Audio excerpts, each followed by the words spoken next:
ในปัจจุบันประชาชนลาวแทบจะบ่ต้องการเงินบาทเงินดอลลาร์เงินตราต่างประเทศเพื่อมาชำระหรือว่าชำระสินค้าหรือว่าการใช้บริการต่างๆ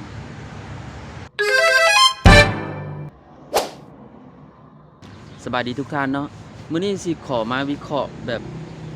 การใช้เงินตราต่างประเทศแล้วก็เงินกีบลาวในปัจจุบันอยู่บ้านเฮาเนาะถือว่า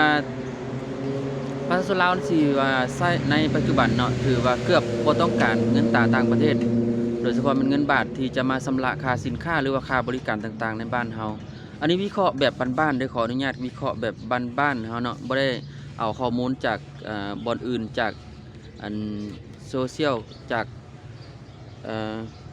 การตลาดของโลกอย่างมาวิเคราะห์แบบบ้านๆที่ว่าเห็นกันในปัจจุบันเลยนะการที่ว่าเห็นการใช้จ่ายในปัจจุบันนี่เนาะคืออย่างที่ว่าเฮาไปซื้อสิ่งของต่างๆอยู่ตามห้างค้าต่างๆนี่แม่ค้าเซาขายเพิ่นก็บ่ได้ต้องการจะใช้เงินบาทอยากได้เงินบาทคือว่าไปซื้อมีซะเนาะยกตัวอย่างว่าไปซื้อมีนี่30-40 พันกีบนี่ขอจ่ายเป็นเงินบาทได้บ่เพิ่นว่าเพิ่นจะไล่เป็นเงินบาทก็ถูกเท่าใด30หรือ40บาทแม่ค้าเพิ่นก็บ่ได้ต้องการเนาะบ่ได้ต้องการเงินบาทต้องการเงินกีบเท่านั้นถ้าได้เงินบาทมาแล้วนี่มันจะแลกยากอัตราแลกเปลี่ยนมันจะยุ่งยากเนาะถ้าว่าได้เงินบาทมาแล้ว150บาทหรือ100บาทนี่สิไปแลกอยู่ไสเสียเวลาไปแลกคันสิไปแลกอยู่ห้านค้าแลกเปลี่ยนห้านแลกเปลี่ยนนี่ก็เดี๋ยวนี้มันบ่ได้มีเลยเด้ปิดหมดปิดอาจจะเหลืออยู่จุดใดจุดหนึ่งก็บ่ฮู้เนาะเฮาถือว่าเป็นแลกยากนะถ้าได้เงินต่างประเทศมาเป็นเงินบาทเงินดอลลาร์ฉะนั้นแหละคนลาวส่วนหลายปัจจุบันนี่นะปี2568หรือว่าปี2025ในปัจจุบันนี่นะแม่นทุกคนแม่นใช้เงินกีบเห็นซื้อออนไลน์จากต่างประเทศมาเว้าว่าอันนั้นคนลาวใช้แต่เงินบาทใช้แต่เงินดอลลาร์ใช่มั้ยยุ่งยากเฮ็ดให้เงินเฟ้อแนวนี้อันนั้นมันย้อนไป 4-5 ปีหลังที่ผ่านมาแม่นสภาพการแบบนั้นอาจจะแม่นเนาะแต่ในปัจจุบันนี่เงินกีบถือว่าแข็งค่าแล้วก็คนลาวเขาใช้เงินกีบใช้มาแต่ใดนั่นแหละใช้มาตั้งแต่มีประเทศลาวเนาะที่ว่าใช้เงินกีบมาต่างแต่ว่ามันมีปัญหาช่วงมามีเงินเฟ้อช่วงย้อนไปประมาณ3ปีหลังเนาะแล้วก็ต้องขอชมเชยที่ว่านโยบายของรัฐ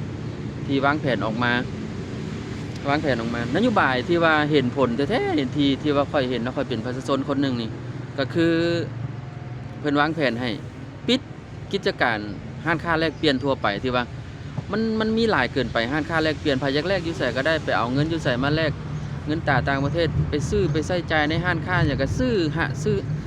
สะสายซั่นซะมันการใช้จ่ายแบบสะสายพวก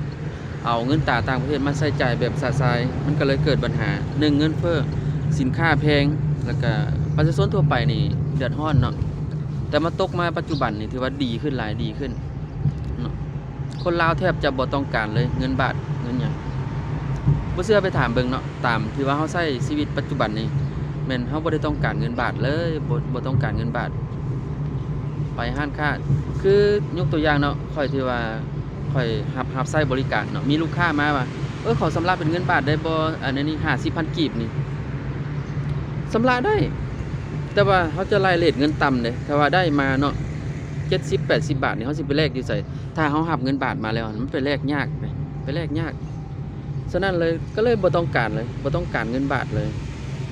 ได้เป็นเงินกีบมามันดีที่สุดได้เป็นเงินกีบมาแล้วไปใช้จ่ายกันสะดวกสบายบ่ได้ยุ่งยากไปการแลกเปลี่ยนคันเฮาได้เงินบาทมาไปแลกเปลี่ยนอยู่ธนาคารเพิ่นได้เรทต่ำเนาะคันสิไปแลกเปลี่ยนอยู่ห้างแลกเปลี่ยนคือตะกี้มันมีหลายห้างแลกเปลี่ยนเงินตราเดี๋ยวนี้มันบ่มีแล้วเจ้าสิไปแลกอยู่ไสเอาไปซอกแลกอยู่ไสนอกจากว่าผู้ที่ฮู้แท้ๆเนาะว่าจุดแลกเปลี่ยนอยู่ไสถ้าว่าคันอันนี้วิเคราะห์แบบว่าในประชาชนธรรมดาที่ว่าใช้ชีวิตในปัจจุบันนี่นะแต่ว่าคันแม่ค้าเซาขายระดับใหญ่ขึ้นไปเนาะการค้าขายแบบซื้อเครื่องสั่งของมาจากต่างประเทศนี่นักลงทุนผู้ที่ว่าการลงทุนที่ว่ากว้างอันนั้นแม่นเขาเจ้าอาจจะต้องการเงินบาทเงินตราต่างประเทศเช่นว่าการสั่งสินค้ามาจากต่างประเทศบ่มาจาก ไทยแบบนี้นี่เขาเจ้าก็ต้องการเงินบาทแต่ว่าประชาชนเฮานี่บ่ต้องการเลยประชาชนเฮาธรรมดาคนสั้นกลางลงมาแต่บ่ได้ต้องการเงินบาทบ่ได้ต้องการเงินบาทเลยเนาะพอยืนยันว่าบ่ได้ต้องการเพราะว่าเอามาก็ใช้ยากใช้ยากบ่ได้จำเป็นต้องใช้เงินบาทเงินหรือว่าเงินดอลลาร์แต่ว่าคันบางคนถามว่าคันบ่ต้องการแท้ๆเอามาให้ค่อยพี่นะเอามาให้ค่อยใช้จ่ายเอามาให้ค่อยก็ได้ก็แม่นคันว่าแบบนั้นเนาะแต่ว่าในการชำระสินค้าหรือชำระค่าบริการต่างๆนี่คันเจ้าเป็นเป็นเจ้าของห้างค้านี่เจ้าสิต้องการบ่เจ้าเป็นเจ้าของห้างค้าในระดับกลางที่ว่าขายเครื่องแห้งขายหยังทั่วไปอยู่ในห้างเจ้าเขาเอาเงินบาทมาให้เจ้าก็ยังบ่ต้องการเพราะว่าคันได้มาแล้วมันก็เป็นจำนวนเล็กๆน้อยๆแล้วสิไปแลกเปลี่ยนก็เสียเวลาแถมยังได้เรทเงินต่ำถ้าไปแลกอยู่ธนาคารก็จะต้องเสียเวลาไปแลกฉะนั้นก็หมายความว่าสรุปก็คือว่าบ่ได้ต้องการเงินบาทเลยเนาะประชาชนลาวเฮาต้องการแต่เงินกีบใช้เงินกีบถือว่าดีแล้วก็สมเสยรัฐบาลที่ว่าเฮ็ดได้ตั้งแต่สั่งปิดห้างค้าแลกเปลี่ยนมาหลายๆแห่งก็เหลือแต่เพียงเล็กน้อยเนาะท้ายนี้ก็สิสรุปประมาณส่ำนี้เลยเนาะเอาสั้นๆก็ถ้าเป็นไผมีความคิดความเห็นแตกต่างก็สามารถคอมเมนต์แนะนำกันได้เด้อถ้าว่าเว้ามาผิดพลาดสิ่งใดก็ขออภัยนำเนาะก็ขอให้คนลาวเฮาแบบรณรงค์กันใช้เงินกีบเพราะว่ามันเป็นสกุลเงินของบ้านเฮา